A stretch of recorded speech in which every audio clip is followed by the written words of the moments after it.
روبکار د قانون په زبان کې روبکار څه ته ویل کېږي؟ روبکار هغه ډاکومنټس ته ویل کېږي کله چې هم د یو چا ضمانت وسی، په ضمانت کې بیا ظاهر خبره ته یو ضمانتي راولې، ضامن راولې، یا یو د ځکه کاغذان جمع کوي، یا یو ماسټر یا یو د ګورنمنت کس راولې، هغه د تا په مد کې د تا په حق کې مچلکې جمع کې هغه ته ضامن ویل کېږي.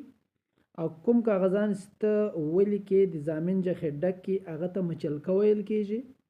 او د مچلکې په مد کې چې کوم بیا جج کوم آرډر تا ته درکوي او صفحه باندې درلیکل کېږي هغه ته روبکار ویل کېږي. په قانون کې سیستم ته مچلکې جمع کې ضامن راولي، جج مطمئنه کې چې دا کس ما ضمانت کوي یا په دې طریقه ضمانت پیسو جمع کوم د هغه په مد کې چې کوم پیپر ملاوي شي هغه ته روبکار ویل کېږي.